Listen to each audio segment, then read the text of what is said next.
Welcome back to this week's segment of the Coaling Tower. We're on video 11, I believe it is now, so we're just going to jump into this and get busy.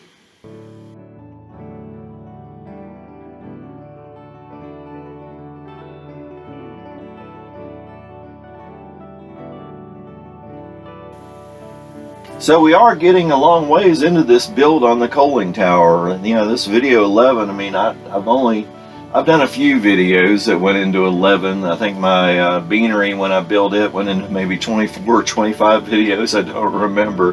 But I don't do a whole lot of builds that have this much input into it. And, you know, I do like the shorter videos, 15, 20-minute videos.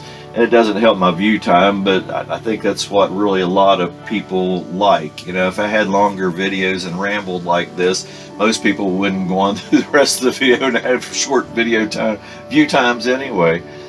So anyway, we're going to jump into this coaling tower and see how much we can get done this week. Let's just jump into it.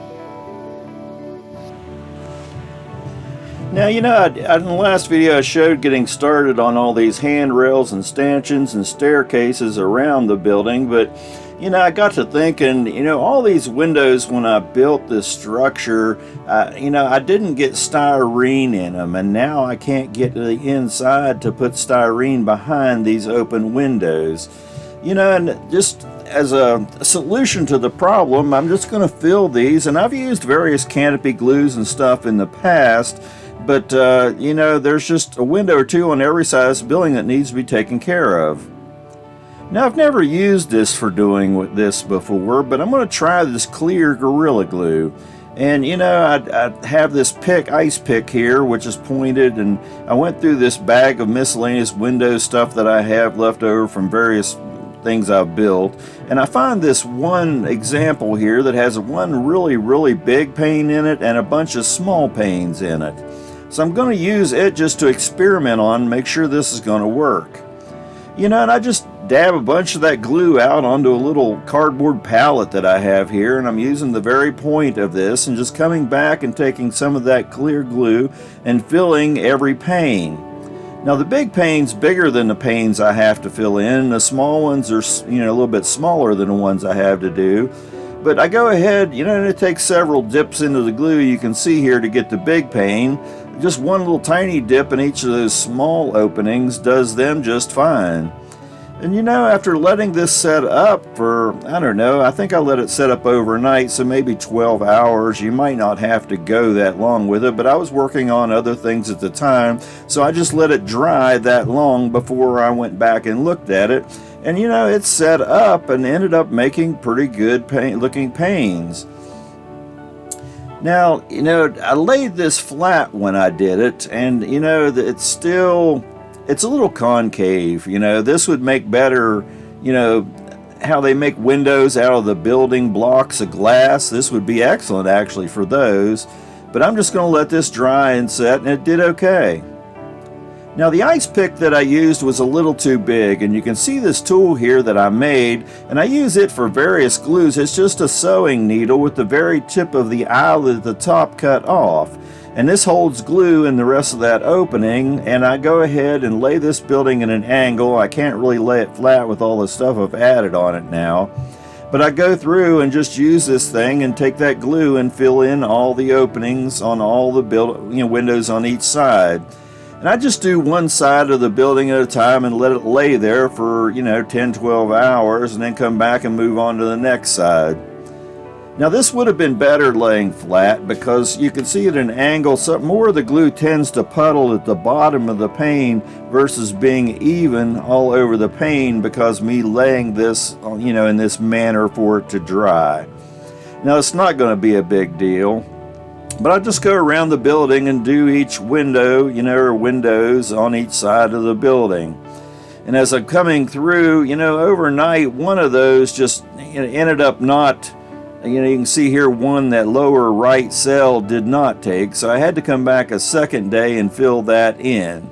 But basically that's, you know, I'm going to have to touch up the black paint in all of those, but that's the windows, you know, pretty much the glass in them anyway.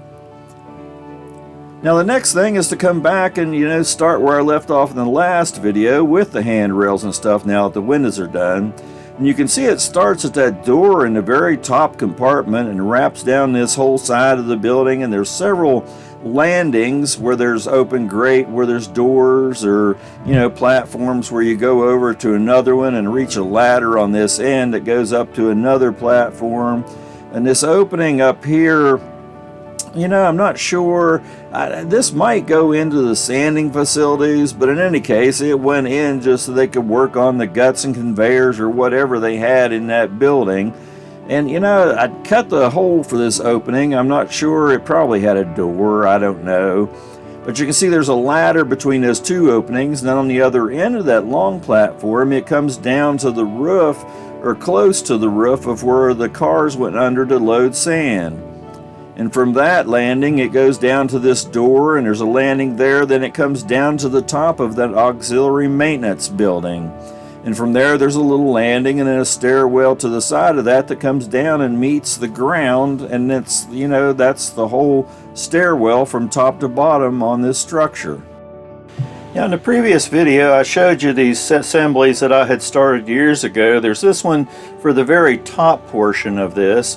And we're going to come back and just start from the top and work on pieces for this coming down. And you can see here one of the handrails had broke off on this, so I'm going to come back and add this top little, the handrails on the side of this upper platform. And in doing so, I ended up breaking the one off the other side. It was halfway broke already, but I'm going to end up having to come back and take that one off and re-glue that back on. Then I'm also going to have to clean up the ends of these so where it meets the wall, so that it meets the wall properly. But I went ahead and removed all the handrails like I discussed in the last video, and then this is, getting close to being done. But working from the top to bottom here, you can see that, the very top piece up there comes down to a door. And there was a landing on that lower piece of that too. So, that second piece down, then we have this that comes down and kind of wraps around the back side of the building beyond that door. So I'm going to continue on with that. This lower platform that wraps around this end would have had a couple of additional pieces added to this. So, I'm going to have to come back and do that. The top part of this one, like the top part of the other one, has to have open grate added into the extension off that platform. Then the handrails worked on the open sides of this as well. So I'm just coming back and cleaning off all the bad parts of this that, I want to replace. The handrails, the upper platform. I'm going to go ahead, I think, and just take some of the handrails maybe off of that as well. But that bottom piece, you can see here the two extensions of that open grate that I'm going to add on to this to make it correct for this building. And I'm just using this Tichy open grate platform like I've showed before. I like this open grate. It's better the grate platform that's on the original one is not open. It's enclosed plastic, but you really don't notice that much of this. So I'm just going to go ahead and use these pieces and make that up. So after I cut the two pieces, I'm just going to come back and glue those onto the end of these. Now there's not a whole lot of glue surface on these, so I'm going to have to beef this up just a little bit. And to do that and wrap the outsides of these platforms, I just use this polystyrene out of this packet here, which is 015 by 060, and I'm going to come back and wrap and beef up those supports. So after I have those pieces glued on here, you can see the first piece I have cut, and I'm going to come back and glue that onto this side of that small platform. And then I add on that other long piece in the front of that other one, and I'm just going to come through and cut pieces and wrap this all the way around. Now as I'm doing this, I kind of, a lot of times I'll leave these just a little long, and I glue them on, and then once they're on, I come back and cut them so that they exactly are flush with the ends. A lot of times if you pre-cut this stuff, you end up with just a short piece or a wrong angle on the end or whatever. And if you just let it run a little while and then come back and cut it off when you're done, then you have a better meat in the corners. And once I get this last piece glued on, that's the end of this lower segment of adding that grate onto that. Now I do cut a little piece of open grate to slide in that upper end, which is missing. It's grate up there. It's fallen out through the years in my boxes somewhere. Lord knows where it's at. So I come back and glue that on. And looking at this, I'm just going to remove that other handrail and eventually come back and add handrails to both sides. But the very end of this open grate as well is just, there's not a lot of gluing surface there, so I'm going to glue this flat plate all the way across the end of that so that when I mount it to that other assembly up at that door, it'll have plenty of gluing surface to mount the two together, and it'll be a better, more protected area. Now on the other side of that upper piece, I didn't show this earlier when I worked on that upper piece but this is where the piece that meets that door. And I'm coming back and just wrapping this with all that same size of plastic so that I can get good glue adhesion to the building and to this next piece that I just got done working on as well. A lot of this stuff's fragile, so if you don't beef up your assemblies, you're just going to have a real hard time with it. Now coming back and working on these other platforms, you can see this one, that lower piece that you can barely see is where that piece wraps around the building. And in this upper platform, it's 2 platforms wide basically in front of that open door. Then it goes narrow to a small piece that goes out to a ladder that comes down to the one we just worked on. So, I just glue the pieces together, then come back and I'm going to wrap this the same as I've wrapped all my other assemblies. It just makes the whole thing a whole lot stronger, and it gives the sides that you do have to glue to, just like I said before, more surface area for your glues to come back and glue into. And having this on there, does make it more structurally, sound. It's just, a lot more solid of a building.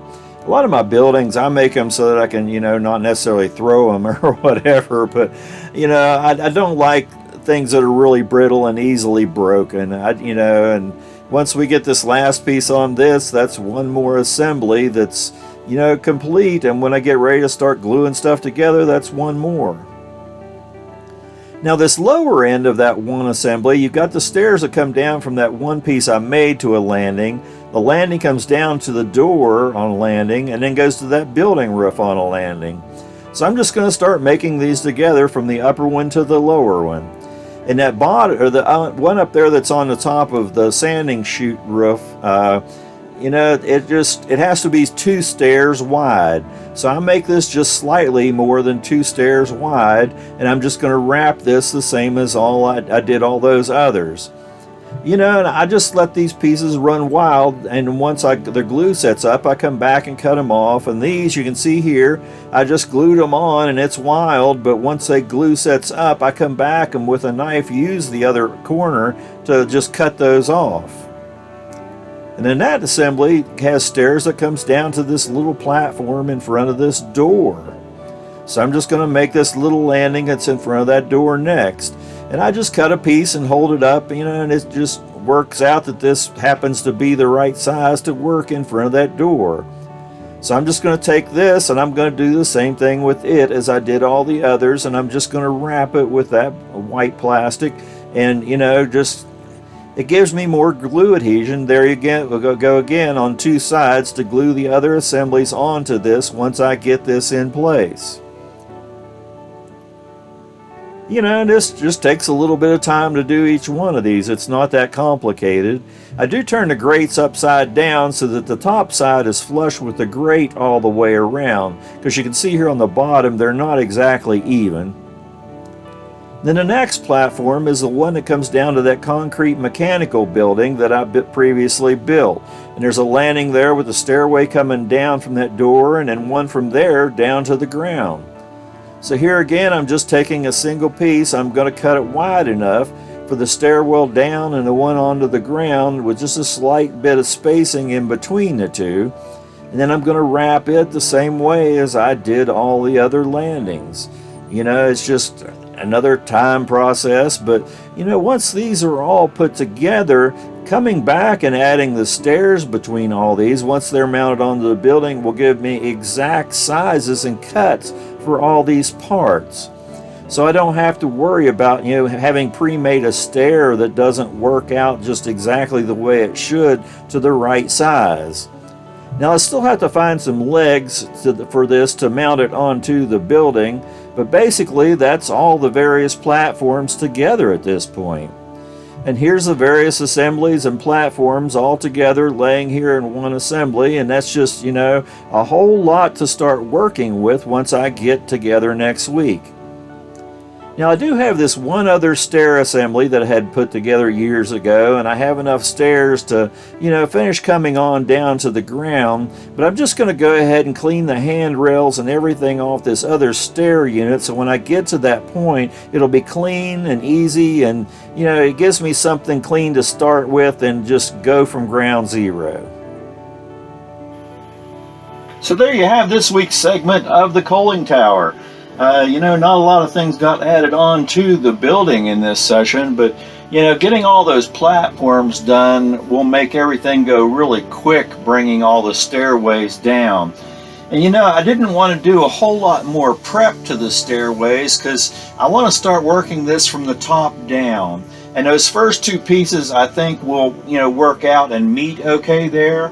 But if I pre-cut all the rest of those stairs, if something's off just the slightest bit, then, none of the rest of the assemblies are going to work out. And I'm going to have to rebuild everything. I know the sizes of the platforms, as I went through and explained how to do that.